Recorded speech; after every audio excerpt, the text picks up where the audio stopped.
For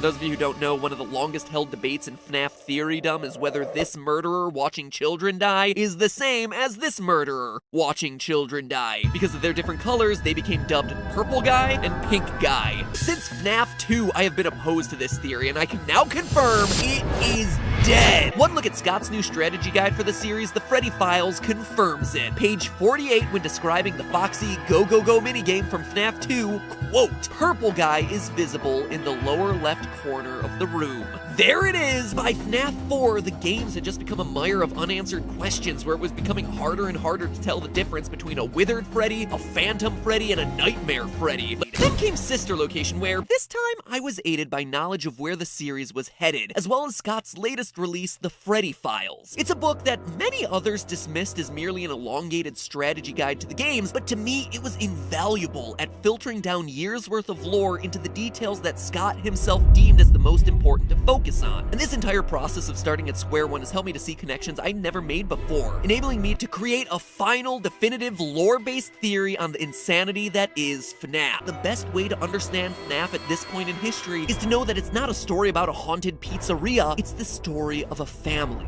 Meet the Aftons, a perfectly normal family of 5. Father, daughter, son, older brother, and mother. We begin with William Afton, the original Purple Guy, the father. He starts killing kids at bear-themed pizza restaurants. It starts back in the 70s. FNAF 2 flashes us back to these origins, showing us Purple Guy's first victim at Fredbear's Family Diner, before flashing forward to show another 5 victims of the Purple Guy in the FNAF 2 location, and potentially yet another 5 victims in the FNAF 1 location. And he would've gotten away with it too if it weren't for those meddling kids. Literally, because his victims refused to stay dead. The soul of the first child enters the puppet, who then gives life to the other children by preserving their spirits in the bodies of the other Fazbear animatronics. This is where the story begins. But where the story heads to next, the mini-games. From Sister Location, Billy Afton isn't content with manually killing kids anymore. He's busy figuring out new ways to mass murder. He designs a series of fun-time animatronics with features specifically made for luring and capturing kids. And once again, he would have gotten away with it too if it weren't for those meddling kids. Or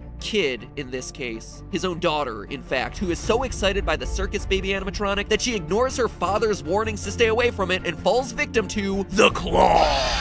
In true FNAF fashion, she done gets herself scooped, goes on to possess Circus Baby, and that causes the eye color of Baby to shift from blue to green. The tragedy results in the spin-off restaurant Circus Baby's Pizza World closing down in one day. The day it opens, one Afton down. Let's rewind a minute to explain why Afton's daughter getting turned into human Froyo goes here, since this is a pretty extreme break from how most people understand the FNAF timeline. Evidence the first, not only do we see the animatronics actively moving around their respective galleries, but their luring and capturing features were built with the specific intention of them acting as free-roaming robots, something that we know was phased out in the aftermath of the bite of 87. We also know that this incident happens before Springlock suits get decommissioned. On night 4 of Sister Location, Baby traps you inside a Springlock suit and says this: "You're inside something that came from my old pizzeria.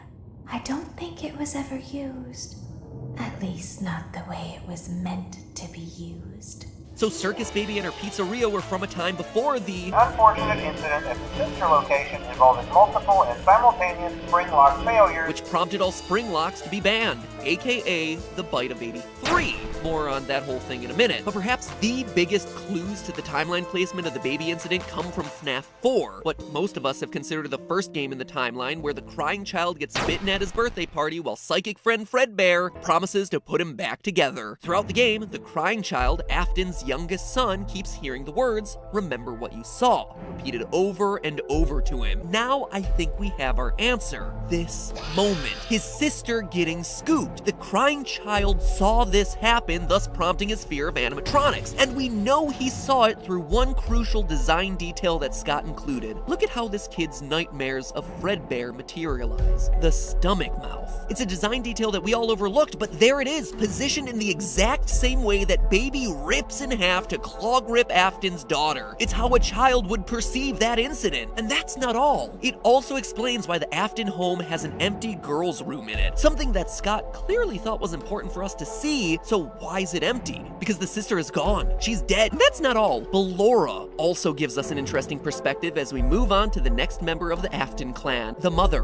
Mrs. Afton, where is she? On page 127, Scott draws a very clear contrast between Funtime Freddy's voice system and the one belonging to Baby and Ballora. Quote, Funtime Freddy's audio seems pre-recorded and relates to kids and birthday parties, unlike Ballora and Circus Baby's audio, which is more complex. End quote. Is it possible that she has a bigger part in this story than we all realized? This is far from speculation. Another major clue hides in the song that she sings, one that Scott draws particular attention to in her character profile in Freddy File. This reference to an empty tomb devoid of joy resembling a vacant tomb is the same sort of language you would hear from a parent who had just lost a child, with the child's bedroom acting as a sort of tomb reminding them of their loss. Could it be that this song is referencing the daughter's empty room that we just talked about from FNAF 4? And if that's the case, does that make Ballora's true identity Mrs. Afton? Ballora is motherly in a way that all the other animatronics aren't, with the mini Renas as her children. And she's a much older and more mature looking robot than anything that we've seen throughout the series. If this were truly the case, based on her song, it sounds like William retreated into his work and probably a fair bit of child murder, hiding in his private room to bury his grief.